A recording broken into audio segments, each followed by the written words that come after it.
ആ ടീച്ചർ ഞങ്ങളോട് ഒരിക്കൽ പറഞ്ഞു, ഞാൻ ഇത്രയും ദൈവങ്ങളെ സേവിക്കുന്നുണ്ടെങ്കിലും എൻ്റെ ഒരു കാര്യം വരുമ്പോൾ ഇവരാരും എനിക്ക് തുണയില്ല എന്ന് ഞാൻ മനസ്സിലാക്കുന്നു. ഞാൻ ഇന്ന ദേവിയോട് പ്രാർത്ഥിക്കുമ്പോൾ മറ്റേ ദേവൻ പിണങ്ങും, ഞാൻ മറ്റേ ദേവനോട് പ്രാർത്ഥിക്കുമ്പോൾ മറ്റേ ദേവി പിണങ്ങും. ഞങ്ങൾ പറഞ്ഞു, ടീച്ചറെ ഇതെല്ലാം വിട്ടിട്ട് ഞങ്ങൾ പറയുന്ന ഈ കർത്താവിനെ ഒന്ന് ആരാധിച്ച്, കർത്താവ് നിങ്ങളോട് ഒരിക്കലും പിണങ്ങുകയില്ല, നിങ്ങൾ ഒരിക്കൽ ഇണങ്ങിയാൽ പിന്നെ എന്നും നിങ്ങളോട് കൂടെ ഇണങ്ങി നിൽക്കുന്നവനാണ് ഈ കർത്താവ്.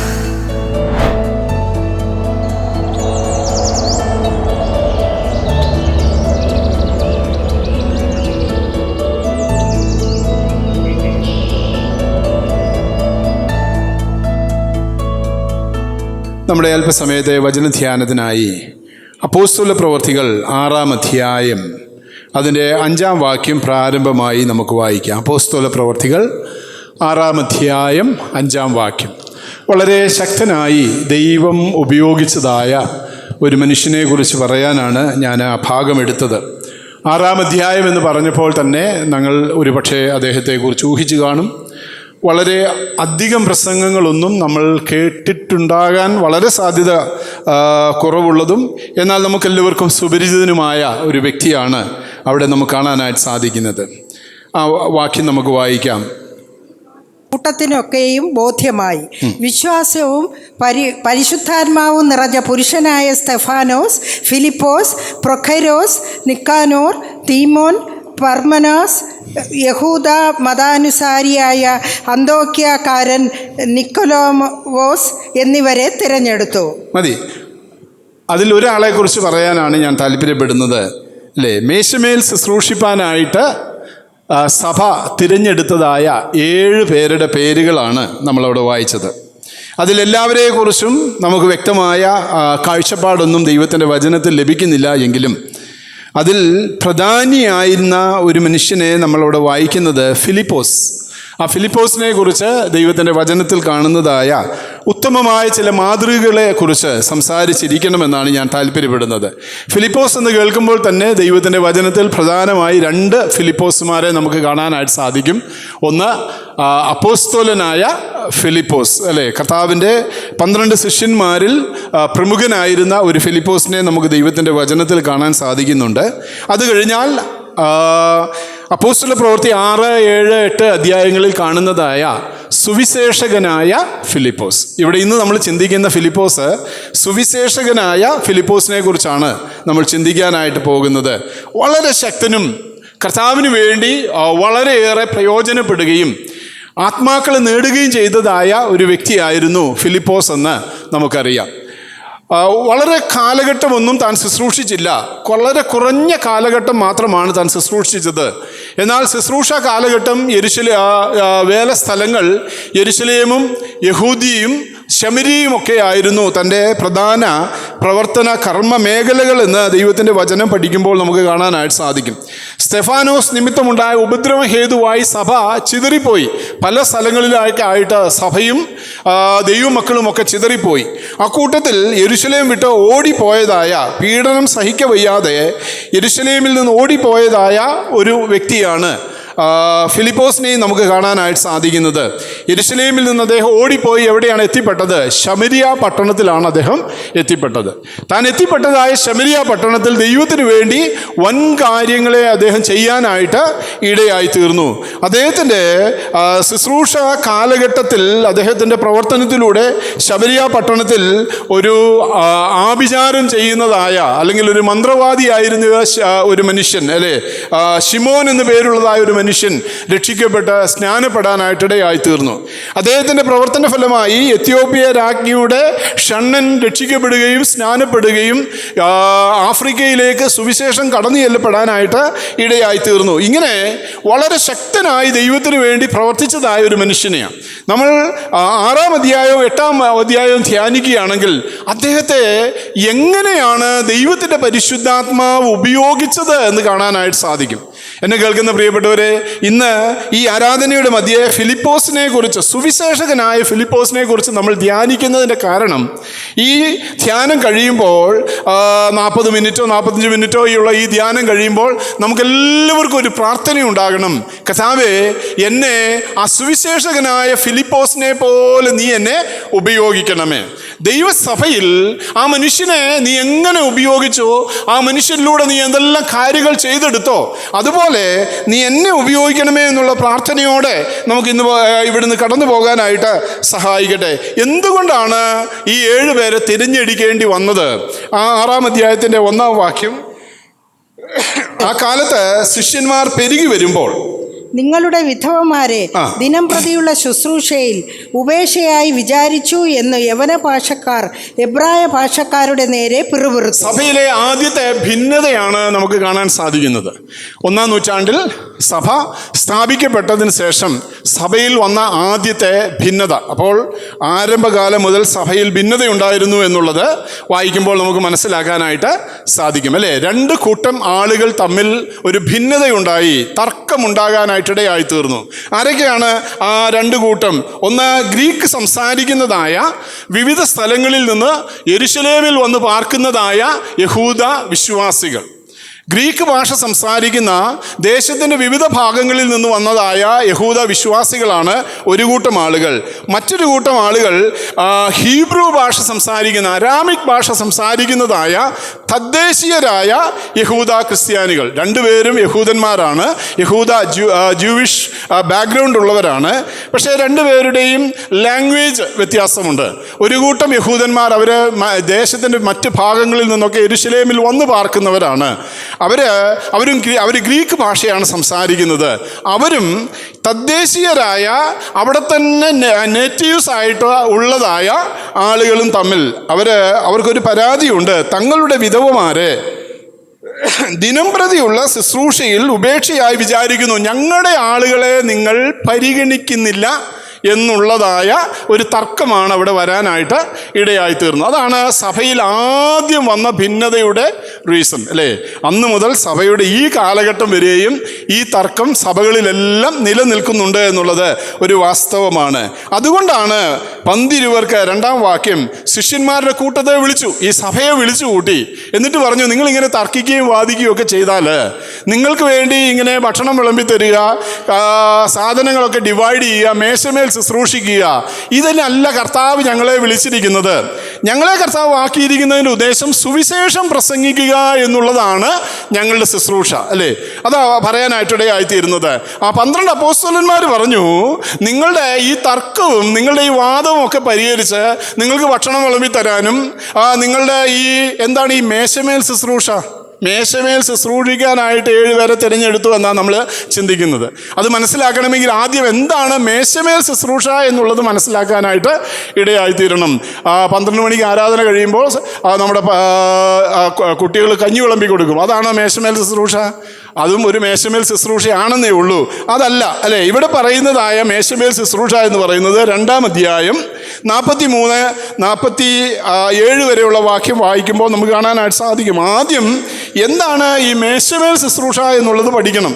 43-ാം വാക്യത്തിൽ എല്ലാവർക്കും ഭയമായി. ഏറിയ അത്ഭുതങ്ങളും അടയാളങ്ങളും അപ്പോസ്തലന്മാരാൽ ഏറിയ അടയാളങ്ങളും അത്ഭുതങ്ങളും നടന്നു. വിശ്വസിച്ചവർ എല്ലാവരും ഒരുമിച്ചിരുന്ന് സകലവും പൊതുവക എന്ന് എണ്ണുകയും ജന്മഭൂമിയും വസ്തുക്കളും വിറ്റ് അവനവന് ആവശ്യമുള്ളതുപോലെ എല്ലാവർക്കും പങ്കിടുകയും ഒരുമനപ്പെട്ട് ദിനം പ്രതി. ഇതാണ് മേശമേൽ ശുശ്രൂഷ എന്ന് പറയുന്നത്. ഇത് ആ നൂറ്റാണ്ടിൽ, 1-ാം നൂറ്റാണ്ടിൽ മാത്രം ഉണ്ടായിരുന്ന, അല്ലെങ്കിൽ കുറച്ച് കാലത്തേക്ക് മാത്രം ദൈവസഭയിൽ ഉണ്ടായിരുന്നതായ ഒരു ക്രമീകരണമാണ്. ഇതിൻ്റെ തുടർച്ചയാണ് 5-ാം അധ്യായത്തിൽ നമ്മൾ വായിക്കുന്ന ആരാണ് അനന്യാസിനെയും സഫീറയുടെയും അനുഭവം നമുക്കറിയാമല്ലോ. ഇതിൻ്റെ തുടർച്ചയാണ് 5-ാം അധ്യായത്തിൽ നമ്മൾ കാണുന്നത്.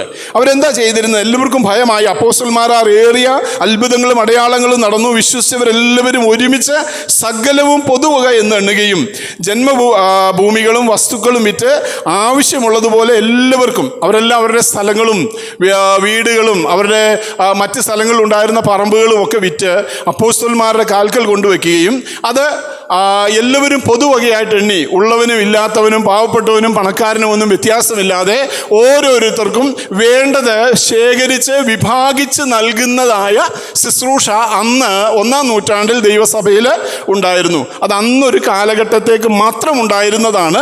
പിന്നീട് സഭയിൽ നിന്ന് അത് ഉണ്ടായിരുന്നില്ല എന്ന് ചരിത്രം പഠിക്കുമ്പോഴും ദൈവവചനം പഠിക്കുമ്പോൾ നമുക്ക് കാണാനായിട്ട് സാധിക്കും. ഇതിനെയാണ് മേശമേൽ ശുശ്രൂഷ എന്ന് പറഞ്ഞിരിക്കുന്നത്.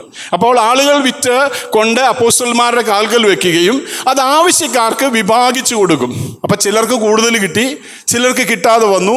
യവന ഭാഷക്കാർ എബ്രായ ഭാഷക്കാരുടെ നേരെ പിറുപിറുത്തു, ഇല്ല ഞങ്ങളുടെ വിധവമാർക്ക്, ഞങ്ങളുടെ ആളുകൾക്ക് നിങ്ങൾ ശരിക്കും കൊടുക്കുന്നില്ല, നിങ്ങളുടെ ആളുകൾക്കാണ് കൂടുതൽ കിട്ടുന്നത്, അല്ലെ ഡിവിഷൻ അല്ലെങ്കിൽ പ്രയോറിറ്റി, അതിനെക്കുറിച്ചുള്ള തർക്കവും വാദവും ഒക്കെ നടന്നു. അപ്പോഴാണ് അപ്പോസ്തലന്മാർ പറഞ്ഞത്, ഞങ്ങൾക്ക് നിങ്ങളുടെ ഇടയിൽ ഇങ്ങനെ ഇതൊന്നും ചെയ്യാനായിട്ട് അതിനല്ല കർത്താവ് ഞങ്ങളെ വിളിച്ചിരിക്കുന്നത്. 12 ശിഷ്യന്മാരുടെ കൂട്ടത്തെ വിളിച്ചു വരുത്തി, ഞങ്ങൾ ദൈവവചനം ഉപേക്ഷിച്ച് മേശകളിൽ ശുശ്രൂഷ ചെയ്യുന്നത് യോഗ്യമല്ല. ആകയാൽ സഹോദരന്മാരെ, ആത്മാവും ജ്ഞാനവും നിറഞ്ഞ് നല്ല സാക്ഷ്യമുള്ള 7 പുരുഷന്മാരെ നിങ്ങൾ തിരഞ്ഞെടുത്തുകൊള്ളുവിൻ. അപ്പം ഞാൻ പറയാൻ കാരണം, ഇവിടെ 7 പേരെ ഈ ശുശ്രൂഷയ്ക്കായിട്ട് സഭ തിരഞ്ഞെടുത്തു. അതിലൊരാളാണ് ഫിലിപ്പോസ്, അല്ലേ? ആ തിരഞ്ഞെടുത്തവരുടെ പട്ടികയിൽ നമ്മൾ ആദ്യം വായിക്കുന്നത് സ്തെഫാനോസിനെ. കുറച്ച് ഒരൊറ്റ പ്രസംഗമേ തനിക്ക് കാര്യമായിട്ട് ചെയ്യാൻ സാധിച്ചുള്ളൂ, താൻ മാർട്ടിയറായി തീർന്നു. രണ്ടാമത് കാണുന്നയാളാണ് ഫിലിപ്പോസ്. ഈ ഫിലിപ്പോസിൻ്റെ 7 ക്വാളിറ്റി, അതാ ഇന്ന് പകൽക്കാലം നമ്മൾ ധ്യാനിക്കാനായിട്ട് പോകുന്നത്. എന്നോടുകൂടെ നിങ്ങളും വരണം കർത്താവേ, എന്നിട്ട് പ്രാർത്ഥിക്കണം, കർത്താവേ എന്നെ ഒരു ഫിലിപ്പോസ് ആക്കി തീർക്കണമേ. ഒന്നാമത്തെ യോഗ്യത എന്താണ്? അവിടെ 3-ാം വാക്യത്തിൽ നമ്മൾ വായിച്ചു, ആത്മാവും ജ്ഞാനവും നല്ല സാക്ഷ്യവും. ഫിലിപ്പോസിനുണ്ടായിരുന്ന ഒന്നാമത്തെ ക്വാളിറ്റി, അവൻ ആത്മാവ് നിറഞ്ഞവനായിരുന്നു, അല്ലേ? Full of the holy spirit എന്നാണ് കൊടുത്തിരിക്കുന്നത് ഇംഗ്ലീഷ് ബൈബിളിൽ. Full of the holy spirit. അപ്പോൾ ദൈവവേലയിൽ, ദൈവസഭയിൽ പ്രയോജനപ്പെടുവാൻ ആഗ്രഹിക്കുന്ന ദൈവജനത്തിനുണ്ടായിരിക്കേണ്ടത്, നിങ്ങളുടെ ഒരു ദൈവവേലക്കാരനാണെങ്കിൽ, നിങ്ങൾ സഭയിലെ ഒരു മൂപ്പൻ, ഒരു എൽഡർ ആണെങ്കിൽ, നിങ്ങൾ സഭയിൽ മറ്റെന്തെങ്കിലും ശുശ്രൂഷ ചെയ്യുന്നവരാണെങ്കിൽ, നിങ്ങളൊരു കൊയർ ലീഡർ ആണെങ്കിൽ, നിങ്ങളൊരു കൊയർ മെമ്പർ ആണെങ്കിൽ, നിങ്ങൾ ലേഡീസ് പ്രയറിൻ്റെ ഒരു ലീഡിങ് റോൾ ചെയ്യുന്നയാളാണെങ്കിൽ, നിങ്ങളൊരു പാസ്റ്റർ ആണെങ്കിൽ, അല്ലേ, ദൈവസഭയിൽ നിങ്ങളെക്കുറിച്ച് ദൈവത്തിൻ്റെ വചനം ആഗ്രഹിക്കുന്ന ഒന്നാമത്തെ ക്വാളിറ്റി ഈ ഫിലിപ്പോസിനും സ്തെഫാനോസിനും ഒക്കെ ഉണ്ടായിരുന്നതായ ക്വാളിറ്റിയാണ്. എന്താണ് ഒന്നാമത്തെ ക്വാളിറ്റി? ആത്മാവും ജ്ഞാനവും നല്ല സാക്ഷ്യവും, അല്ലേ? Good reputation. ഒന്നാമത് വേണ്ടത് ഗുഡ് റെപ്യൂട്ടേഷൻ, അല്ലേ? ഫിലിപ്പോസിന് എന്തുണ്ടായിരുന്നു?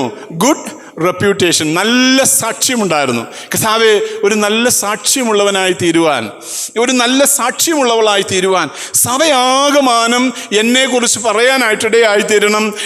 അവനൊരു ദൈവ പൈതലാണ്, അവളൊരു ദൈവ പൈതലാണ് എന്ന് പറയാനായിട്ട് സാക്ഷിക്കണം. അപ്പോൾ ഇവിടെ ഫിലിപ്പോസിനുണ്ടായിരുന്ന ഒന്നാമത്തെ ക്വാളിറ്റി നല്ല സാക്ഷ്യം, good reputation. 2, full of the holy spirit. ഈ വാക്ക് നമ്മൾ ഫിലിപ്പോസിനെ കുറിച്ച് 6-ാം അധ്യായം വായിക്കുമ്പോഴും 8-ാം അധ്യായം വായിക്കുമ്പോഴും ഈ ഒരു സാക്ഷ്യം നമുക്ക് പലയിടത്ത് ദൈവത്തിൻ്റെ വചനം ഫിലിപ്പോസിനെ കുറിച്ച് പറയുന്നത് കാണാനായിട്ട് സാധിക്കും. Full of the holy spirit, അല്ലേ?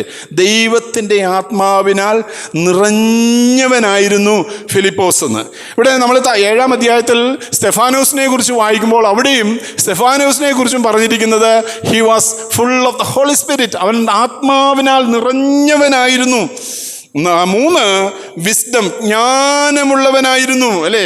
ഇതെല്ലാം ആളുകൾക്ക് തർക്കമില്ലാതെ, വാദമില്ലാതെ, ഡിവിഷൻ ഇല്ലാതെ, അല്ലെങ്കിൽ മറ്റെന്തെങ്കിലും പരിഗണനയൊന്നും നോക്കാതെ എല്ലാവർക്കും ഒരുപോലെ വിഭാഗിച്ചു കൊടുക്കാനുള്ളതായ ജ്ഞാനമുള്ളവനായിരുന്നു. അപ്പം ദൈവവേലയിൽ പ്രയോജനപ്പെടുന്ന ആരാന്നറിയാമോ? ദൈവസഭയിൽ പ്രയോജനപ്പെടുന്ന എനിക്ക് നിങ്ങൾക്കും ഒക്കെ ഉണ്ടായിരിക്കേണ്ടുന്നതായ ഒന്നാമത്തെ ക്വാളിറ്റി ഫിലിപ്പോസ് എന്നെയും നിങ്ങളെയും കാണിച്ചു തരാനായിട്ടിടയായിത്തീരുന്നത് 1, ആത്മാവും ജ്ഞാനവും നല്ല സാക്ഷ്യവും. Good reputation, full of the holy spirit, wisdom. അപ്പം അത് തന്നെയാണ് ഫിലിപ്പോസിനെ കുറിച്ച് നമ്മൾ ആദ്യം കാണുന്നതായ യോഗ്യത. രണ്ടാമത്തേത് അതിൻ്റെ 5-ാം വാക്യം. 5-ാം വാക്യത്തിൽ ഒന്നുകൂടെ വായിക്കാം. 5-ാം വാക്യം, 6-ാം അധ്യായം 5-ാം വാക്യം. ഈ വാക്ക് കൂട്ടത്തിലൊക്കെയും ബോധ്യമായി. വിശ്വാസവും പരിശുദ്ധാത്മാവും നിറഞ്ഞ പുരുഷനായ സ്തെഫാനോസ്. മതി. അപ്പോൾ എന്താണ് രണ്ടാമത്തെ ക്വാളിറ്റി? വിശ്വാസമുള്ളതായ a man of full of faith എന്നാ കൊടുത്തിരിക്കുന്നത്. ഇംഗ്ലീഷ് ട്രാൻസ്ലേഷൻ വായിച്ചു നോക്കിയേ, a man of full of faith അല്ലേ. മൂന്നാം വാക്യത്തിൽ നമ്മൾ വായിച്ചത് a man of full of holy spirit എന്നാ. രണ്ട്, man of full of faith, വിശ്വാസമുള്ളതായ ഒരു മനുഷ്യൻ. നമ്മളെല്ലാവരും വിശ്വാസമുള്ളവരാണ്. നമുക്കെല്ലാവർക്കും വിശ്വാസമുണ്ട്. എത്രയോ നാളുകളായിട്ട് നമുക്ക് വിശ്വാസമുണ്ട് അല്ലേ. അതുകൊണ്ട് ദൈവത്തെ ആരാധിക്കാൻ ഞായറാഴ്ച വേറെ എന്തെല്ലാം മണിക്ക് പോകാം. കനകക്കുന്നി പോയാൽ അവിടെ കൊട്ടും പാട്ടും ഒക്കെ നടക്കുന്നുണ്ടല്ലേ. അവിടെയൊന്നും പോകാതെ നമ്മളിവിടെ വന്നിരിക്കുന്നത് എന്തുകൊണ്ടാണ്? നമുക്ക് വിശ്വാസമുള്ളത് കൊണ്ടാണ്. പക്ഷേ ഒരു വ്യത്യാസമുണ്ട്. ആ വിശ്വാസത്തെക്കുറിച്ച് ദൈവത്തിൻ്റെ വചനം പറയുന്നത് A man of full of faith അല്ലേ.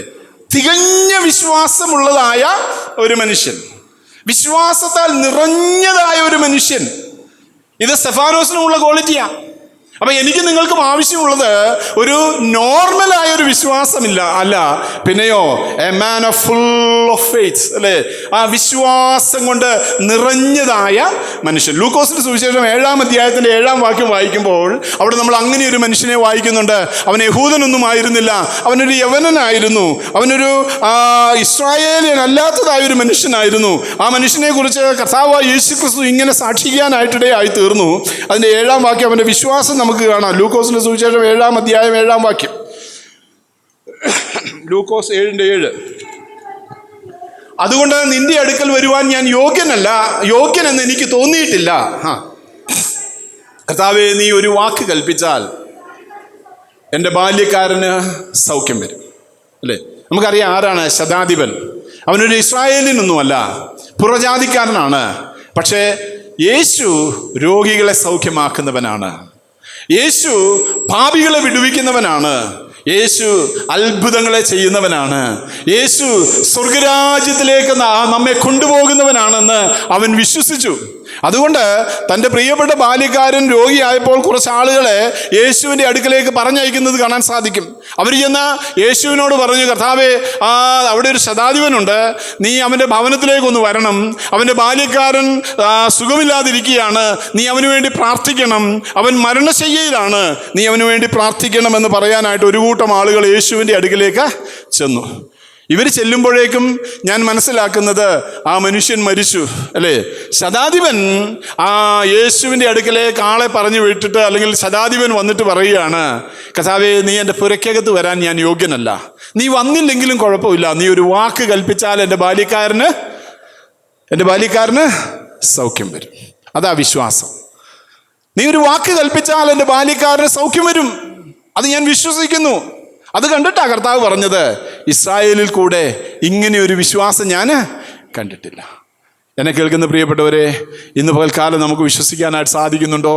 എൻ്റെ യേശു ഒരു വാക്ക് കൽപ്പിച്ചാൽ എൻ്റെ രോഗം മാറും, എൻ്റെ ക്ഷീണം മാറും, എൻ്റെ പ്രയാസം മാറും, എൻ്റെ പ്രതികൂലങ്ങൾ മാറും. ഞാൻ ഏത് ഭാരത്തിൻ്റെ മധ്യയാണോ ഞാൻ വിഷമിക്കുന്നത്, ഞാൻ ഏതിൻ്റെ മധ്യയാണോ ഞാൻ ആകുലപ്പെട്ടുകൊണ്ടിരിക്കുന്നത്, ഞാൻ ഏത് വിഷയത്തിലാണോ, ആരുടെ മാനസാന്തരത്തിന് വേണ്ടിയാണോ ഞാൻ ഈ നാളുകളിൽ പ്രാർത്ഥിച്ചു കൊണ്ടിരിക്കുന്നത്, അവിടെ ദൈവത്തിനൊരു അത്ഭുതം പ്രവർത്തിക്കുവാനായിട്ട് സാധിക്കും. കർത്താവേ, നീ ഒരു വാക്ക് കൽപ്പിച്ചാൽ എൻ്റെ ബാല്യക്കാരന് സൗഖ്യം വരും. അതാ വിശ്വാസം അല്ലേ.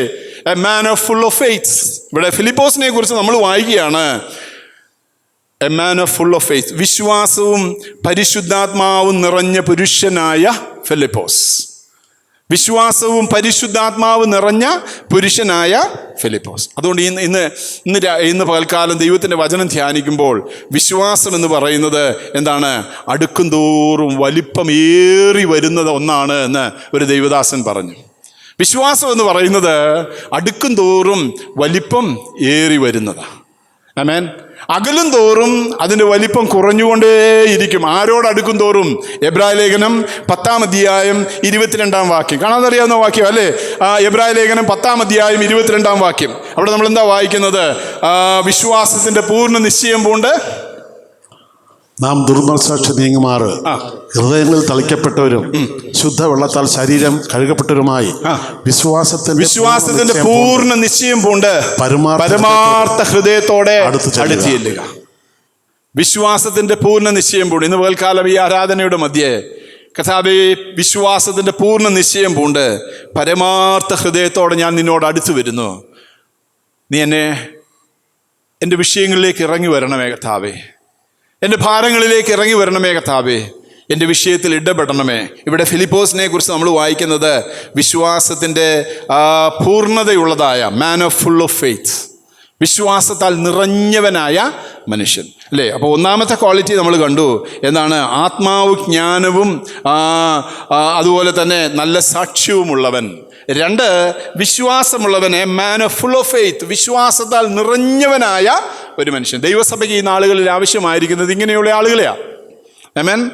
സഭ വളരട്ടെ, സഭയിൽ വലിയ മാറ്റങ്ങൾ ഉണ്ടാകട്ടെ. നമുക്ക് നോക്കാം, തുടർന്നുള്ള വാക്യങ്ങളിൽ നമ്മളിനി ഫിലിപ്പോസിൻ്റെ മിനിസ്ട്രിയെ നോക്കാനായിട്ട് പോകുക. എങ്ങനെയാ ഫിലിപ്പോസിനെ ദൈവം ഉപയോഗിച്ചത്? എന്തുകൊണ്ട് ഫിലിപ്പോസിനെ ദൈവം അങ്ങനെ ഉപയോഗിച്ചു?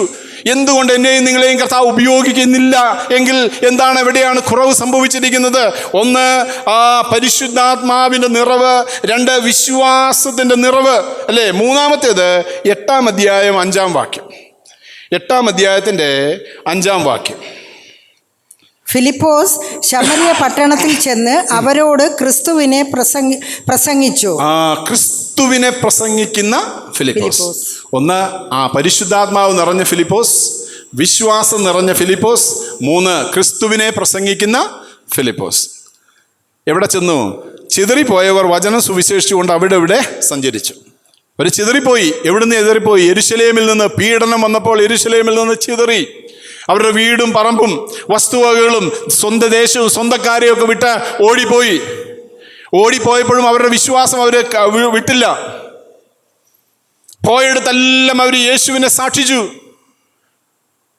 ഇവിടെയാണ് നമുക്ക് ഷെയിം തോന്നേണ്ടത് അല്ലേ. ഇവിടെയാണ് നമുക്ക് നാണക്കേട് തോന്നേണ്ടത്. നമ്മൾ എത്രയോ നാളായിട്ട് ഒരേ സ്ഥലത്ത് തന്നെ പാർക്കുക അല്ലേ. എവിടെയും നമ്മളെ വീട് വിട്ടിട്ടില്ല, നമ്മുടെ ദേശം വിട്ടിട്ടില്ല, നമ്മളെ സാഹചര്യങ്ങളൊന്നും വിട്ടിട്ടില്ല. നമ്മളായിരിക്കുന്നിടത്ത് ഒരാളോടെങ്കിലും നമ്മൾ കർത്താവിനെ കുറിച്ച് പറഞ്ഞിട്ടുണ്ടോ?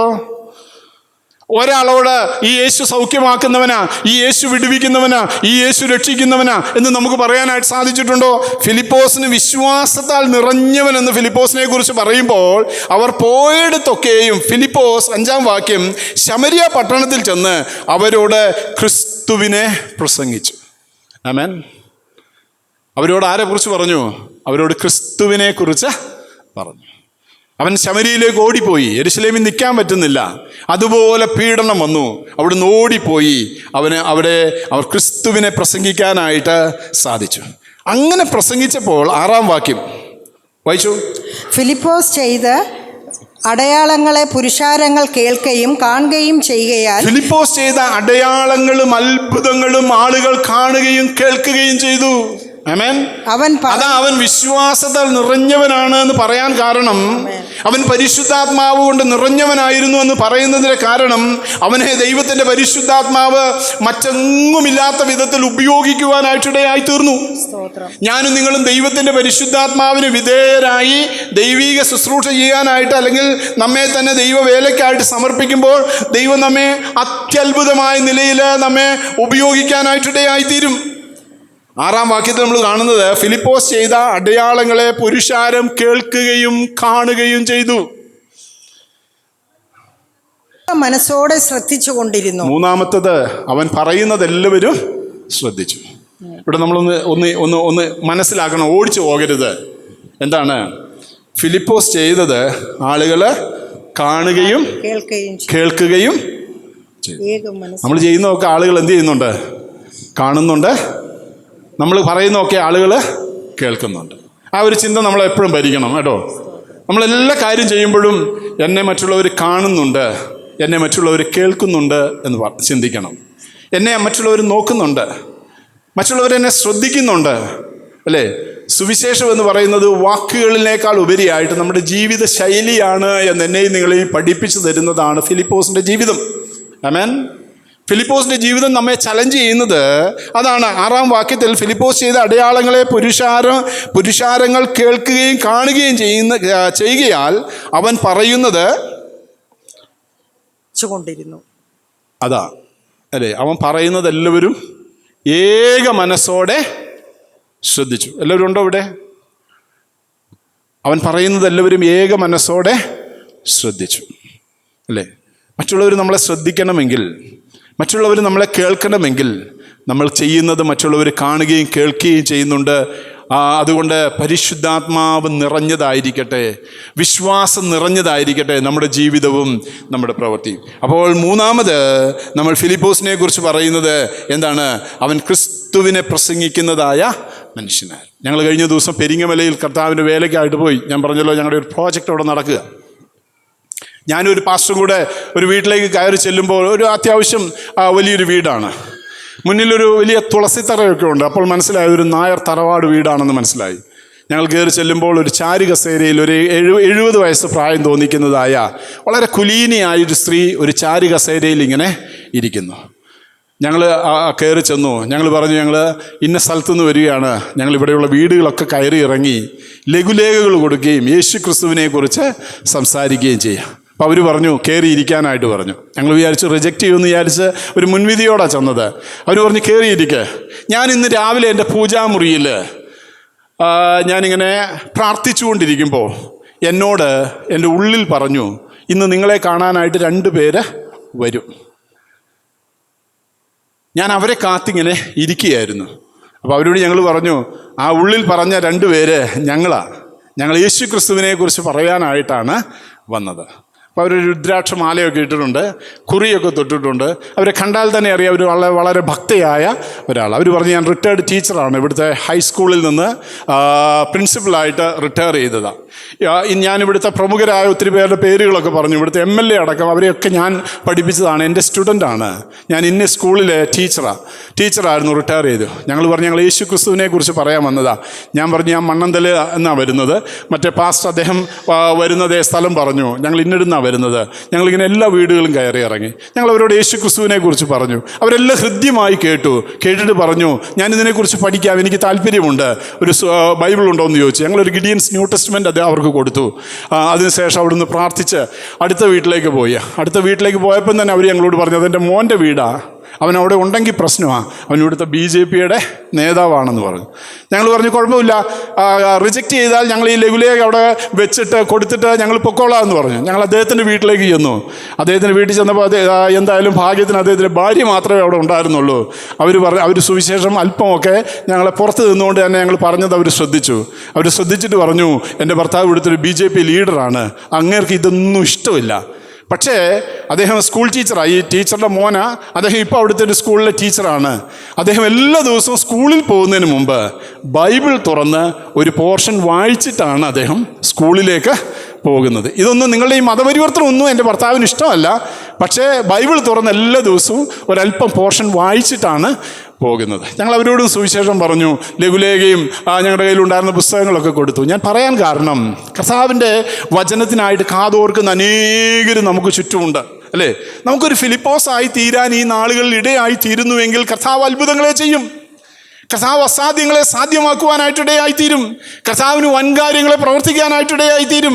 അനേകർ ഇന്നും അവർ പലതിനെയും ആരാധിക്കുകയും പൂജിക്കുകയും ഒക്കെ ചെയ്യുന്നുണ്ടെങ്കിലും, ആ ടീച്ചർ ഞങ്ങളോട് ഒരിക്കൽ പറഞ്ഞു, ഞാൻ ഇത്രയും ദൈവങ്ങളെ സേവിക്കുന്നുണ്ടെങ്കിലും എൻ്റെ ഒരു കാര്യം വരുമ്പോൾ ഇവരാരും എനിക്ക് തുണയില്ല എന്ന് ഞാൻ മനസ്സിലാക്കുന്നു. കാരണം ഞാൻ ഇന്ന ദേവിയോട് പ്രാർത്ഥിക്കുമ്പം മറ്റേ ദേവൻ പിണങ്ങും, ഞാൻ മറ്റേ ദേവനോട് പ്രാർത്ഥിക്കുമ്പോൾ മറ്റേ ദേവി പിണങ്ങും. അവരോടുള്ള സംഭാഷണത്തിനിടയ്ക്ക് അവർ പറഞ്ഞതാ. അതുകൊണ്ട് എൻ്റെ കാര്യത്തിൽ ഞങ്ങൾ പറഞ്ഞു, ടീച്ചറെ ഇതെല്ലാം വിട്ടിട്ട് ഞങ്ങൾ പറയുന്ന ഈ കർത്താവിനെ ഒന്ന് ആരാധിച്ച്, കർത്താവ് നിങ്ങളോട് ഒരിക്കലും പിണങ്ങുകയില്ല. നിങ്ങൾ ഒരിക്കൽ ഇണങ്ങിയാൽ പിന്നെ എന്നും നിങ്ങളോട് കൂടെ ഇണങ്ങി നിൽക്കുന്നവനാണ് ഈ കർത്താവ്. ആമേൻ. ഇന്ന് പകൽക്കാലം ഫിലിപ്പോസിനെ കുറിച്ച് നമ്മൾ 3 കാര്യങ്ങൾ കണ്ടു. ഒന്ന്, ഫുൾ ഓഫ് ഹോളി സ്പിരിറ്റ്, അല്ലേ? പരിശുദ്ധാത്മാവ് നിറഞ്ഞവനായിരുന്നു. 2, A man of full of faith, അവൻ വിശ്വാസം നിറഞ്ഞവനായിരുന്നു. 3, അവൻ എന്ത് ചെയ്തു? അവൻ ഫിലിപ്പോസ് ക്രിസ്തുവിനെ പ്രസംഗിക്കുവാനായിട്ട് ഇടയായി തീർന്നു. അവൻ ചെയ്തത് മറ്റുള്ളവർ കാണുകയും കേൾക്കുകയും ചെയ്തു. അവൻ അത്ഭുതങ്ങളെ ചെയ്തു. അവൻ ചെന്നിടത്തെല്ലാം വിടുതലുണ്ടായി. അവൻ ചെന്നിടത്തെല്ലാം വലിയ മാറ്റങ്ങളുണ്ടായി. അതാണ് നമ്മൾ വായിക്കാൻ പോകുന്നത്. 8-ാം വാക്യം, 8-ാം അധ്യായത്തിൻ്റെ 8-ാം വാക്യം. അങ്ങനെ ആ പട്ടണത്തിൽ വളരെ സന്തോഷമുണ്ടായി, അല്ലേ? എന്താ അവിടെ നിന്ന് മനസ്സിലാക്കാനായിട്ട് സാധിക്കുന്നത്? ഫിലിപ്പോസ് പരിശുദ്ധാത്മാവ് നിറഞ്ഞവനായിരുന്നു. ഫിലിപ്പോസ് വിശ്വാസം നിറഞ്ഞവനായിരുന്നു. ഫിലിപ്പോസ് യേശു ക്രിസ്തുവിനെ പ്രസംഗിക്കുന്നവനായിരുന്നു. ഫിലിപ്പോസ് യേശുക്രിസ്തുവിനെ പ്രസംഗിച്ചു കഴിഞ്ഞപ്പോൾ ഫിലിപ്പോസ് എവിടെയാണോ യേശു ക്രിസ്തുവിനെ സാക്ഷിച്ചത് ആ സ്ഥലത്ത് വലിയ സന്തോഷമുണ്ടാകുവാനായിട്ടിടയായി തീർന്നു.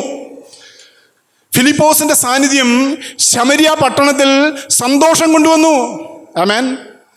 ഫിലിപ്പോസിന്റെ സാന്നിധ്യം ശമരിയ പട്ടണത്തിൽ സന്തോഷം കൊണ്ടുവന്നു. അവിടെ നമ്മൾ അങ്ങനെയാ വായിച്ചത്, അങ്ങനെ ആ പട്ടണത്തിൽ വളരെ സന്തോഷമുണ്ടായി. And there was a great joy in the city.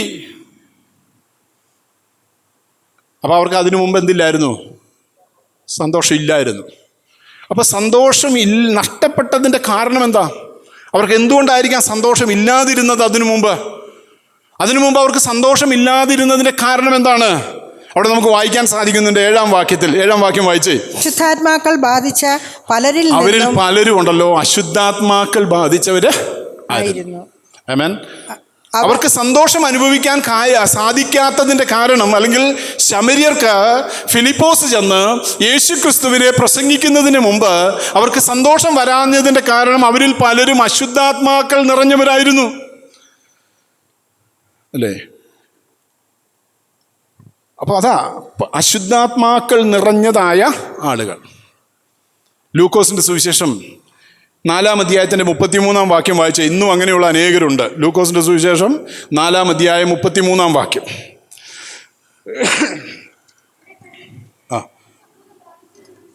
എവിടെ ഉണ്ടായിരുന്നു?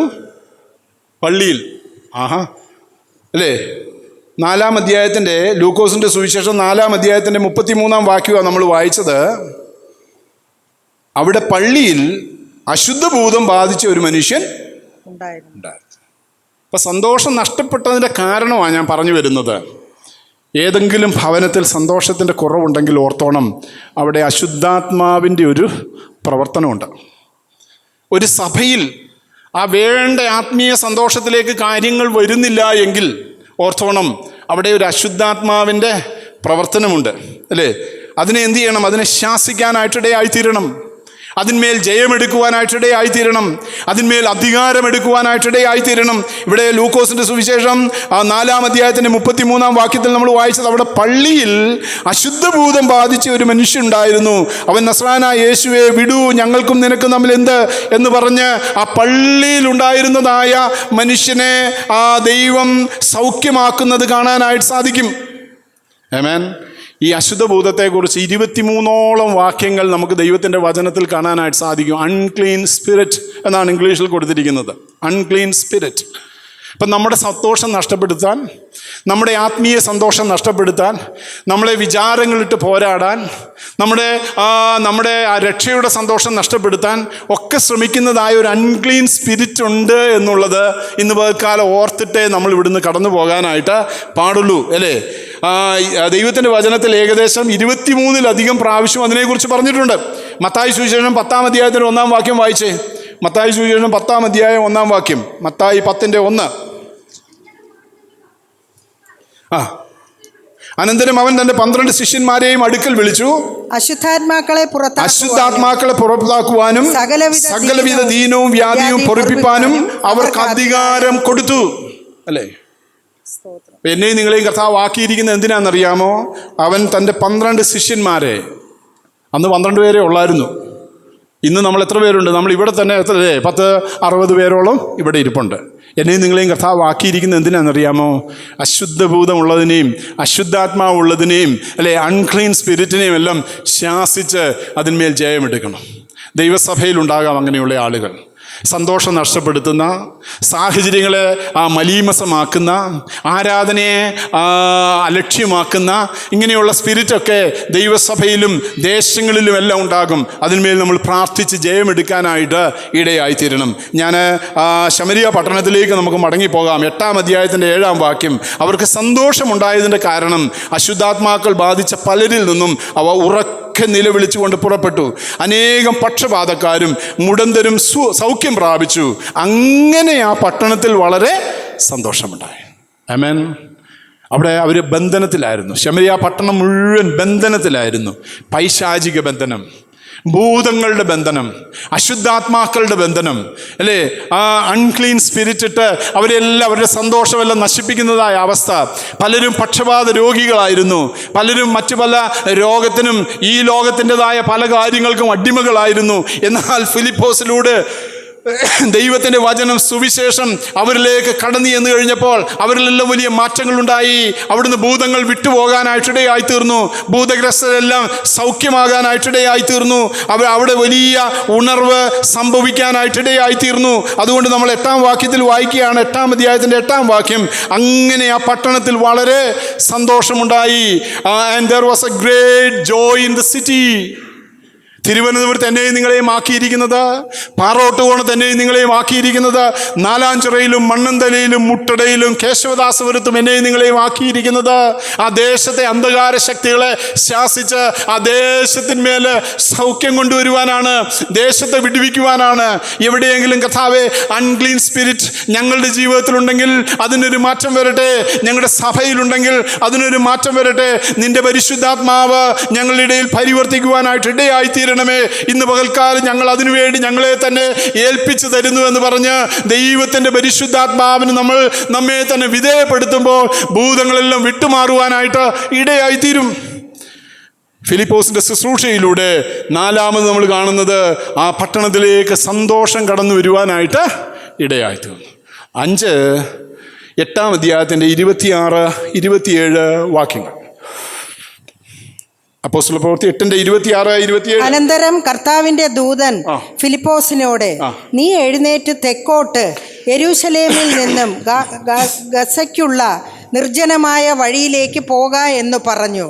അവൻ പുറപ്പെട്ടു ചെന്നപ്പോൾ കന്ദക്ക എന്ന, നമുക്കറിയാം എന്താ നമ്മൾ പറയാൻ വരുന്നതെന്നല്ലേ, പാസ്റ്റർ എന്താ പറയാൻ പ്രസംഗിക്കാൻ പോകുന്നതെന്ന് ഞങ്ങൾക്ക് മനസ്സിലായി. അനുസരണത്തെ കുറിച്ചല്ലേ? യെസ്, അത് തന്നെയാണ് അല്ലേ, ദൈവശബ്ദം കേട്ടനുസരിക്കുന്നതായ ഫിലിപ്പോസ്. ദൈവശബ്ദം കേട്ട് അനുസരിക്കുന്നതായ ഫിലിപ്പോസ്. നമ്മളും ഫിലിപ്പോസും തമ്മിലുള്ള വ്യത്യാസം എന്താണെന്നറിയാമോ? അല്ലെങ്കിൽ നിങ്ങൾ പറയുന്നില്ല, ഞാനും ഫിലിപ്പോസും തമ്മിലുള്ള വ്യത്യാസം എന്താണെന്നറിയാമോ? ദൈവശബ്ദം കേൾക്കും, അനുസരിക്കുകയല്ല. ആമേൻ. ദൈവശബ്ദം കേൾക്കും, ഉപവാസ പ്രാർത്ഥനയ്ക്ക് വന്ന് വചനം കേൾക്കും, ഞായറാഴ്ച വചനം കേൾക്കും, വ്യാഴാഴ്ച വചനം കേൾക്കും, വെള്ളിയാഴ്ച വചനം കേൾക്കും, അനുസരിക്കില്ല. ഫിലിപ്പോസിൻ്റെ പ്രത്യേകത, നമ്മളിൽ നിന്നും ഫിലിപ്പോസ് വ്യത്യസ്തനായിരിക്കുന്നത്, അവിടെ നമ്മൾ വായിക്കുന്നത് ദൈവശബ്ദം കേട്ട് അനുസരിച്ച Philipose. He arose and went എന്നാണ് കൊടുത്തിരിക്കുന്നത്. അവൻ എഴുന്നേറ്റ് പുറപ്പെട്ടു. അവൻ്റെ അനുസരണമാണ് അല്ലേ. എന്താ പറഞ്ഞത്? അനന്തരം കർത്താവിൻ്റെ ദൂതൻ ഫിലിപ്പോസിനോട്, നീ എഴുന്നേറ്റ് തെക്കോട്ട് യെരൂശലേമിൽ നിന്ന് ഗസയ്ക്കുള്ള നിർജ്ജന വഴിയിലേക്ക് പോകാം. 2 ചോദ്യം വരേണ്ടതാ സ്വാഭാവികമായിട്ടും അല്ലേ. എന്താ 2 ചോദ്യങ്ങൾ വരേണ്ടത്? എന്തിന് പോകണം, എത്ര ദൂരം പോകണം? ഞാനാണേ ചോദിക്കും, നിങ്ങൾ ചോദിക്കുകയല്ലേ? ദൈവാത്മാവ് പറയുകയാണ്, നീ എഴുന്നേറ്റ് യെരൂശലേമിൽ നിന്നും ഗസയ്ക്കുള്ള നിർജ്ജന വഴിയായിട്ട് പോകണം. What for? എന്തിന് പോകണം?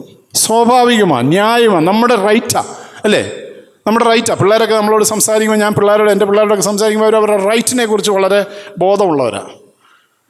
അവരുടെ ആ റൈറ്റ് അല്ലേ, നമ്മുടെയും റൈറ്റാ. What for? എന്തിന് പോകണം? ഒരു ചോദ്യം സ്വാഭാവികമായിട്ടുമുണ്ട്.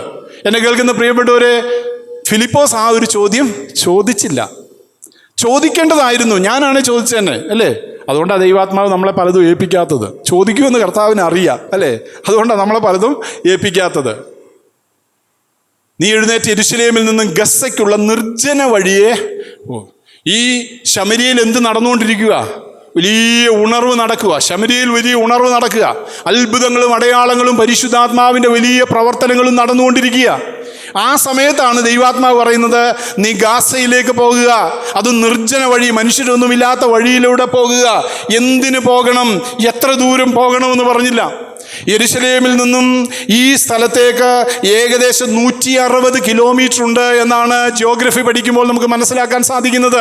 യെരൂശലേമിൽ നിന്ന് 160 കിലോമീറ്റർ അകലെയാണ് ഗാസ. ഇന്ന് എല്ലാ ദിവസവും പത്രത്തിൽ നമ്മൾ ഗാസയെക്കുറിച്ച് വായിക്കുന്നുണ്ടല്ലേ. ആ ഗാസ തന്നെയായത്,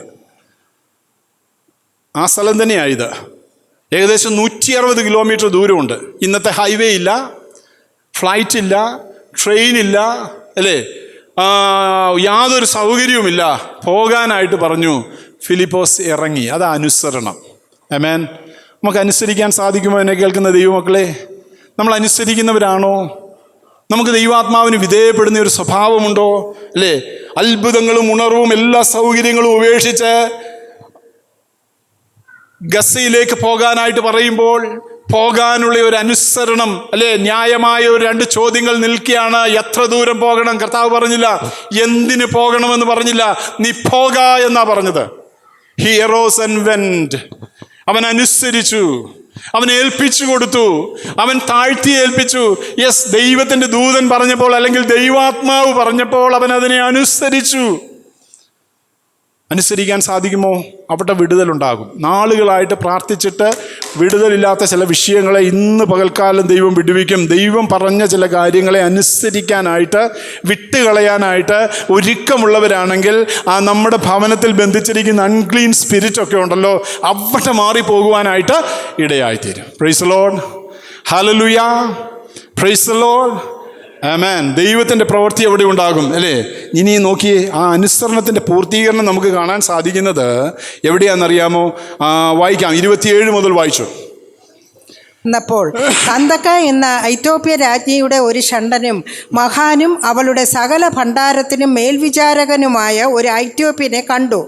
അവൻ യെരൂശലേമിൽ നമസ്കരിപ്പാൻ വന്നിട്ട് മടങ്ങിപ്പോകയിൽ തേരിലിരുന്നു യെശയ്യാ പ്രവാചകന്റെ പുസ്തകം വായിക്കുകയായിരുന്നു. ആത്മാവ് ഫിലിപ്പോസിനോട് നീ അടുത്ത് ചെന്ന് തേരിനോട് ചേർന്ന് നടക്ക എന്ന് പറഞ്ഞു. ഇത്രേ പറഞ്ഞുള്ളൂ.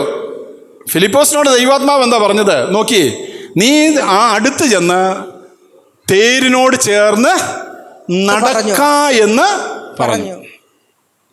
നടക്കാനാ പറഞ്ഞത്, അല്ലേ? നീ തേരിനോട് ചേർന്ന് അടുത്ത വാക്യം എന്താ നമ്മൾ വായിക്കുന്നത്? ഓടി ചെല്ലുമ്പോൾ അവൻ ഓടി. ആമേൻ. എത്ര പേര് ധ്യാനിച്ചു? എത്രയോ നാളായിട്ട് വായിക്കുന്ന വാക്കായത്. അവനോട് ദൈവാത്മാവ് എന്തോ പറഞ്ഞത്? നടക്കാനാ പറഞ്ഞത്. ഫിലിപ്പോസ് നടക്കുമായിരുന്നോ? അല്ല. ഫിലിപ്പോസ് എന്ത് ചെയ്യുമായിരുന്നു? അവൻ ഓടി. ആമേൻ. എന്തുകൊണ്ടാണ് ഓടിയെന്നറിയാമോ? അനുസരിക്കാനുള്ളതായ വ്യഗ്രത കൊണ്ടാണ്. ആമേൻ. നിന്നോട് 1 മൈൽ പോകാൻ പറഞ്ഞാൽ നീ എത്ര മൈൽ പോകണം? 2 മൈൽ പോകണം. അതാ കർത്താവ് നമ്മളെ പഠിപ്പിച്ചിരിക്കുന്നത്. ആമേൻ. ഫിലിപ്പോസിനോട് ദൈവാത്മാവ് പറഞ്ഞത് നടക്കാനാ. നീ തേരിനോട് ചേർന്ന് നടക്കാം.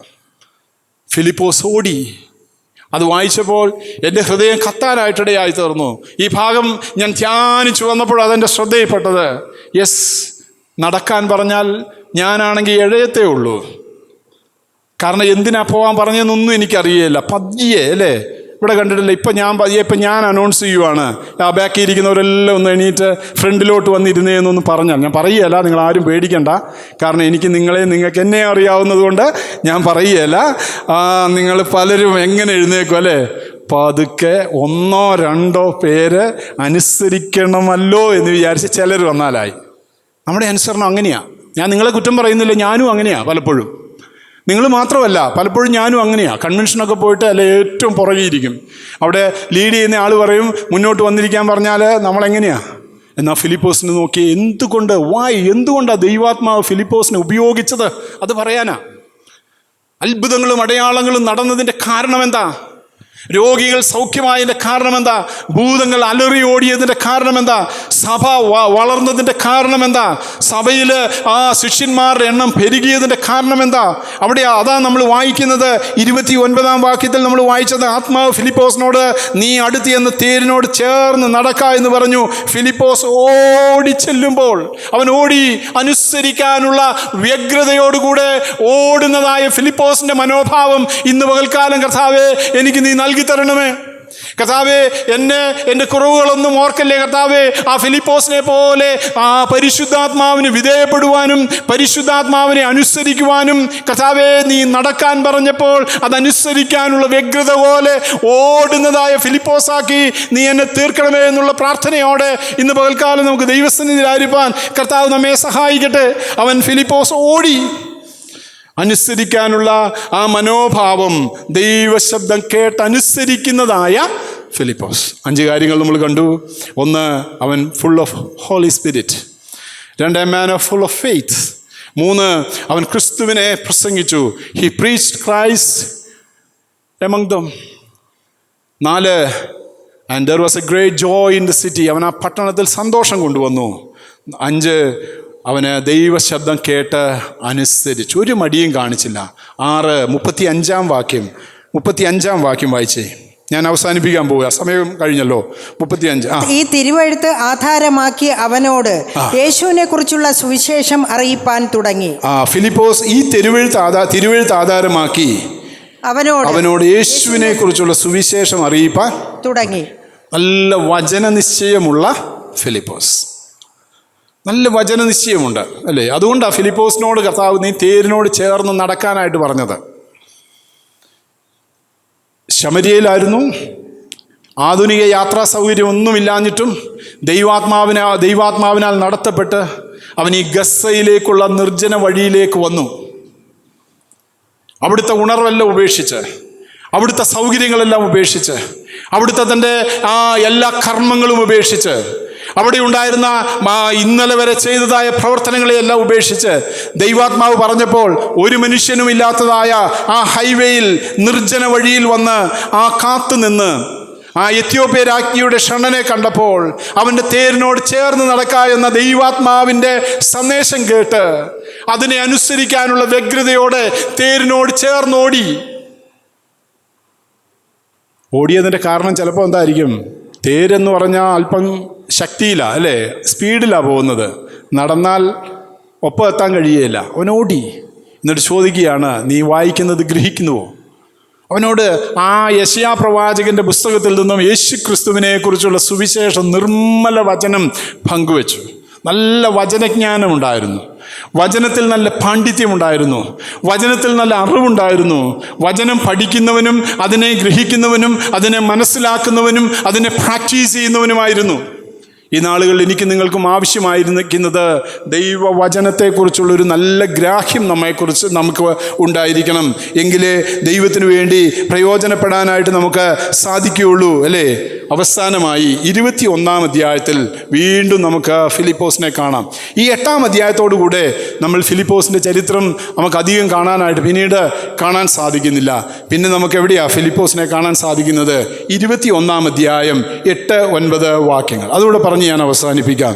21-ന്റെ 8-9 വാക്യങ്ങൾ. പിറ്റേന്നാൾ ഞങ്ങൾ പുറപ്പെട്ട് കൈസരിയയിൽ എത്തി. അപ്പോസ്തലനായ പൗലോസിന്റെ 3-ാം മിഷണറി യാത്രയാണ് സ്ഥലം. കൈസരിയയിൽ എത്തി 7 ഒരുവനായ ഫിലിപ്പോസ് എന്ന സുവിശേഷകന്റെ വീട്ടിൽ ചെന്നു അവനോട് കൂടെ പാർത്തു. അപ്പോൾ ഇവിടെ നമുക്ക് കാണാൻ സാധിക്കുന്നത് പൗലോസിന്റെ 3-ാം മിഷണറി യാത്ര. ആ 3-ാം മിഷണറി യാത്രയിൽ അവർ സോറിൽ നിന്ന് കപ്പലോട്ടം തികച്ച് പത്ലോമാസിൽ എത്തി. സഹോദരന്മാരെ വന്ദനം ചെയ്ത് ഒരു ദിവസം അവരോടുകൂടെ പാർത്തു. പിറ്റേ ദിവസം ഞങ്ങൾ എങ്ങോട്ട് പോയി? കൈസരിയയിലേക്ക് പോയി. ഒരു സ്വാഭാവികമായും ചിന്തിച്ച് കാണും, കൈസരിയയിൽ പോയാൽ വേർ ഡു വി സ്റ്റേ? നമ്മളെവിടെ താമസിക്കും അല്ലേ? കൈസരിയയിൽ ചെന്നാൽ നമ്മളെവിടെ താമസിക്കും? അവരുടെ ഇടയിൽ ഒരു സ്വാഭാവിക സംശയം വന്നു കാണും. അവർ പറഞ്ഞു കാണും, നമ്മുടെ കൂട്ടു സഹോദരനായ ഫിലിപ്പോസിൻ്റെ വീട് അവിടെ ഉണ്ട് അല്ലേ, ഫിലിപ്പോസിൻ്റെ വീട്ടിൽ താമസിക്കാം. അപ്പോൾ ഫിലിപ്പോസിൻ്റെ വീട് എന്തായിരുന്നു? ഒരു ഓപ്പൺ ഹോമായിരുന്നു. ഫിലിപ്പോസിൻ്റെ വീട് ഒരു ഓപ്പൺ ഹോമായിരുന്നു. നമ്മുടെയൊക്കെ വീടുകൾ സുവിശേഷത്തിന് വേണ്ടിയുള്ളൊരു ഓപ്പൺ ഹോം ആയിരിക്കണം എന്ന് ഫിലിപ്പോസ് എന്നെയും നിങ്ങളെയും പഠിപ്പിക്കുന്നു. വായിച്ചു. അവന് കന്യകമാരും പ്രവചിക്കുന്നവരുമായ 4 പുത്രിമാരുണ്ടായിരുന്നു. ഞങ്ങൾ അവിടെ വളരെ ദിവസം പാർത്തിരിക്കും. യെസ്, മതി, ഞങ്ങൾ അവിടെ വളരെ ദിവസം പാർത്തു. അത് വായിച്ചപ്പോഴും എനിക്ക് വലിയ സന്തോഷം തോന്നി. ഞങ്ങളവിടെ വളരെ ദിവസം പാർത്തു. ഞങ്ങൾ എന്ന് പറയുമ്പോൾ പ്ലൂറലാണ്. പൗലോസ് മാത്രമല്ല, പൗലോസിനോട് കൂടെ ഒരു വലിയ ടീം തന്നെയുണ്ട് അല്ലേ? ഒരു ടീം തന്നെയുണ്ട്. അവരുടെ 3-ാം മിഷണറി യാത്രയാണ് സ്ഥലം. ആ 3-ാം മിഷണറി യാത്രയുടെ മധ്യേ കൈസരിയയിൽ ഞങ്ങളവിടെ വളരെ ദിവസം പാർത്തു. പണ്ട് ഞാൻ ബൈബിൾ കോളേജിലൊക്കെ പഠിച്ച് വേലയ്ക്കിറങ്ങിയതായ സമയം, കല്യാണമൊന്നും കഴിച്ചിട്ടില്ല, ഒരു സുവിശേഷ പ്രസംഗത്തിനായിട്ട് ഒരു സ്ഥലത്ത് പോയി. അവിടെ പ്രസംഗമൊക്കെ കഴിഞ്ഞ് അവിടുത്തെ എൽഡർ എന്നെ ഒരു വീട്ടിലേക്ക് കൂട്ടിക്കൊണ്ട് ചെന്നു. ഭക്ഷണം തരാൻ വേണ്ടി കൂട്ടിക്കൊണ്ടുപോയി. ഞാനവിടെ സിറ്റ് ഔട്ടിൽ ഇരിക്കുമ്പോൾ അവിടെ നിന്ന് അകത്തുനിന്ന് അദ്ദേഹത്തിൻ്റെ ഭാര്യ അദ്ദേഹത്തോട് ചോദിക്കുന്നു, നിങ്ങൾ അവിടുന്ന് ഇവിടെ കണ്ണി കണ്ടവരെയെല്ലാം ഈ സമയത്ത് കൂട്ടിക്കൊണ്ടുവന്നാൽ ഞാൻ എവിടുന്ന് എനിക്കത് കേൾക്കാം. ആമേൻ. കണ്ണി കണ്ടവരെല്ലാം തോന്നിയ സമയത്തെല്ലാം പറയാതെ കൂട്ടിക്കൊണ്ടുവന്നാൽ ഞാൻ എവിടുന്നിട്ട് സ്വാഭാവികമായി ഉണ്ടാകുന്നതായ അല്ലേ, ഞാൻ അന്ന് ആ പരിപാടി അവസാനിപ്പിച്ച. ഇപ്പോൾ ഒരു വീട്ടിൽ പോയാൽ പാസ്റ്റർ ചായ എടുക്കണമെന്ന് ചോദിച്ചാൽ ആദ്യം പറയും വേണ്ട, അല്ലേ. പക്ഷെ ഫിലിപ്പോസിൻ്റെ ആ വീടൊന്ന് നോക്കിയേ പ്രിയപ്പെട്ടവരെ, ആ 21-ാം അധ്യായത്തിൻ്റെ 8-ാം വാക്യത്തിൽ നമ്മൾ വായിക്കാനായിട്ടിടയായി തീർന്നത് എത്ര ഹൃദ്യമായ ഒരു വീടായിരുന്നു ആ വീട്. അതുകൊണ്ടാണ് നമുക്ക് കാണാൻ സാധിക്കുന്നത്, അവിടെ നമ്മൾ വായിച്ചത്, ഞങ്ങൾ പുറപ്പെട്ട് കൈസരിയിലെത്തി 7 പേരിൽ ഒരുവനായ ഫിലിപ്പോസ് എന്ന സുവിശേഷകൻ്റെ വീട്ടിൽ ചെന്ന് അവനോടുകൂടെ പാർത്തു. അവന് കന്യകമാരും പ്രവചിക്കുന്നവരുമായ 4 പുത്രിമാരുണ്ടായിരുന്നു. ഞങ്ങൾ അവിടെ വളരെ ദിവസം പാർത്തു. കുടുംബമായി ദൈവത്തെ സേവിക്കുന്നതായ ഫിലിപ്പോസ്. ഒരുപക്ഷെ ഈ കാലത്തത് വളരെ പ്രയാസമുള്ളൊരു കാര്യമായിരിക്കാം. എങ്കിലും എന്നെ ചലഞ്ച് ചെയ്യുന്നതായ, എന്നെയും വെല്ലുവിളിക്കുന്ന, നിങ്ങളെപ്പോലെ തന്നെ എന്നെയും വെല്ലുവിളിക്കുന്നതായ ഒരു കാര്യമാണ്. അവന് 4 പെൺമക്കളാണ്. ആ 4 പെൺമക്കളും ആരായിരുന്നു? പ്രവാചകിമാർ ആയിരുന്നു. ആമേൻ. അവരെല്ലാം സുവിശേഷകരായിരുന്നു. അവരെല്ലാം സുവിശേഷം മറ്റുള്ളവരോട് പങ്കുവയ്ക്കുന്നവരായിരുന്നു. അവൻ്റെ കുടുംബം മുഴുവൻ സുവിശേഷത്തിന് വേണ്ടി ജീവിക്കുന്നവരായിരുന്നു, അല്ലേ. ദൈവത്തിൻ്റെ അരുളപ്പാട് സങ്കോചമില്ലാതെ വിളിച്ചു പറയുന്നവനാണ് പ്രവാചകൻ. ദൈവത്തിൻ്റെ അരുളപ്പാട് സങ്കോചം കൂടാതെ വിളിച്ചു പറയുന്നവനെയാണ് പ്രവാചകൻ എന്ന് വിളിക്കുന്നത്. നിന്നെ വാലല്ല തലയാക്കുമെന്ന് പറയുന്നവനല്ല. നിനക്കിവിടെ നിന്നൊരു വിമാനയാത്ര കാണുന്നു എന്ന് പറയുന്നവനല്ല പ്രവാചകൻ. എന്നോട് പറഞ്ഞിട്ടുണ്ട് കേട്ടോ, ഞാൻ ബൈബിൾ കോളേജിലൊക്കെ പഠിച്ചിറങ്ങിയ കാലത്ത് എന്നോട് പലരും തല കഴിച്ചു, എനിക്ക് ഞാനൊരു വിമാനയാത്ര കാണുന്നു, നിന്നെ അങ്ങനെ കാണുന്നു. അതല്ല പ്രവാചകൻ. ദൈവത്തിൻ്റെ വചനം സങ്കോചം കൂടാതെ മുഖത്ത് നോക്കി പറയാനായിട്ട് സാധിക്കുന്നവനെയാണ് ദൈവത്തിൻ്റെ വചനം പ്രവാചകൻ എന്ന് വിളിക്കുന്നത്. ആ പ്രവാചകൻ ആർക്കും സ്വീകാര്യനായിരിക്കില്ല. യെശയ്യാവിനെ നോക്കിയേ, ഇരിമ്യാവിനെ നോക്കിയേ, ദൈവത്തിൻ്റെ വചനത്തിൽ കാണുന്ന ഏതൊരു പ്രവാചകനെയും നോക്കിയേ, അവരൊന്നും അക്കാലത്ത് ഭരണാധികാരികൾക്കോ ജനത്തിനോ സ്വീകാര്യനായിരുന്നില്ല. അവരെല്ലാം പ്രവാചകന്റെ കുറ്റം അന്വേഷിക്കുന്നവരായിരുന്നു. നമുക്ക് ഏലിയാവിനെ നോക്കിയാൽ ഏലിയാവിനോട് കൂടെ തൻ്റെ കൂടെ നിൽക്കാൻ ആരും ഉണ്ടായിരുന്നില്ല. അതുകൊണ്ടാണ് ഏലിയാവ് അവരോട് ചോദിച്ചത്, നിങ്ങൾ എത്രത്തോളം ഇരുതോണിയിൽ കാൽ വയ്ക്കും? യഹോവ ദൈവമെങ്കിൽ ഇങ്ങോട്ട് മാറി നിൽക്കുക, ബാലിനെ സേവിക്കുന്നവർ അങ്ങോട്ട് മാറി നിൽക്കുക എന്ന് പറഞ്ഞപ്പോൾ ജനം കാര്യമായി പ്രതികരിക്കാതിരുന്നത് ദൈവത്തിൻ്റെ സന്ദേശം ശക്തിയോടെ വിളിച്ചു പറയുന്നവനെയാണ് പ്രവാചകൻ എന്ന് പറഞ്ഞിരിക്കുന്നത്. ഇവിടെ ഫിലിപ്പോസിന് കുടുംബമായ ഒരു പ്രവചന ശുശ്രൂഷ ഉണ്ടായിരുന്നു. യെരുശലേമിൽ നിന്നും 96 കിലോമീറ്റർ അകലെയുള്ള കൈസരിയിൽ താൻ പാർക്കുന്നതിൻ്റെ കാരണം അവിടെയുള്ള ദേശത്തിൽ കർത്താവിനെ കുറിച്ച് ശക്തിയോടെ പ്രവചിക്കുവാനാ, ദൈവത്തിൻ്റെ വചനം വിളിച്ചു പറയാനാ. ഇപ്പോൾ പ്രവാചകളായ പെൺമക്കൾ എന്ന് പറയുമ്പോൾ വാലല്ല തലയാക്കും അനുഗ്രഹം മാത്രം പറയുന്ന പുത്രിമാർ എന്ന് മനസ്സിലാക്കരുത്. അവർ സുവിശേഷകരായിരുന്നു. ഫിലിപ്പോസിനെ കണ്ടുപഠിച്ചവരാ. ഫിലിപ്പോസിനെ കുറിച്ച് നമ്മൾ വായിച്ചു, അവൻ കർത്താവായ യേശു ക്രിസ്തുവിനെ പ്രസംഗിക്കുവാനായിട്ടിടയായി തീർന്നു എന്ന്.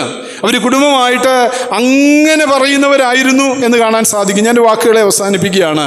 ഇന്ന് പകൽക്കാലം ഞാൻ ആരംഭത്തിലേ പറഞ്ഞല്ലോ, കർത്താവേ എന്നെ ഒരു ഫിലിപ്പോസാക്കി മാറ്റുവാനായിട്ട് ഞാനിതാ ഈ വചനധ്യാനത്തിങ്കൽ എന്നെ തന്നെ ഏൽപ്പിച്ചു തരുന്നു എന്നുള്ള പ്രാർത്ഥനയോടെ നമുക്ക് ദൈവസന്നിധിയിലായിരിക്കാം. ഫിലിപ്പോസിനെ കുറിച്ച് 7 കാര്യങ്ങൾ നമ്മൾ കണ്ടു. എന്തെല്ലാമായിരുന്നു? 1, ആത്മാവും ജ്ഞാനവും നല്ല സാക്ഷ്യവും. 6:3 a man full of faith, വിശ്വാസത്താൽ നിറഞ്ഞവൻ. 6:5 അവൻ ക്രിസ്തുവിനെ പ്രസംഗിക്കുന്നവനായിരുന്നു. 8-ാം അധ്യായം 5-ാം വാക്യം. അവൻ്റെ പ്രസംഗവും അവൻ്റെ ശുശ്രൂഷയും ആ പട്ടണത്തിൽ സന്തോഷം കൊണ്ടുവന്നു. അവൻ കടന്നു ചെന്നപ്പോൾ അവിടെ ഭൂതഗ്രസ്തരായിരുന്നു, അൺക്ലീൻ സ്പിരിറ്റ് ബാധിച്ചവരായിരുന്നു. അവൻ്റെ മിനിസ്ട്രിയിലൂടെ അതെല്ലാം മാറിപ്പോകുവാനായിട്ടിടയായി തീർന്നു. അവൻ ദൈവശബ്ദം കേട്ട് അനുസരിപ്പാനായിട്ടിടയായി തീർന്നു. അവന് നല്ല വചന നിശ്ചയമുണ്ടായിരുന്നു. 7 കുടുംബമായി ദൈവത്തിൻ്റെ വചനം ശക്തിയോടെ വിളിച്ചു പറഞ്ഞു. ദൈവത്തിൻ്റെ അരുളപ്പാട് സങ്കോചമില്ലാതെ ദേശത്തോട് വിളിച്ചു പറയുന്ന ഒരു പ്രവാചകനായി തീരുവാൻ അവനും അവൻ്റെ പെൺമക്കൾക്കും അവൻ്റെ കുടുംബത്തിനും സാധ്യമായി തീർന്നു. ഇന്ന് പകൽക്കാലം ലൈഫ് ഫെലോഷിപ്പായിട്ട് കർത്താവേ എന്നെ നീ ഒരു ഫിലിപ്പോസാക്കി മാറ്റണമേ. ഒരു ഫിലിപ്പോസിന് ശുശ്രൂഷ ചെയ്യുവാനുള്ള കൃപ നീ എനിക്ക് നൽകി തരണമേ കർത്താവേ. ഞാനിതാ നിൻ്റെ ആത്മാവിന് വിധേയപ്പെടുന്നു, നിൻ്റെ ആത്മാവിനെ അനുസരിപ്പാനായിട്ടിടയായിത്തീരുന്നു.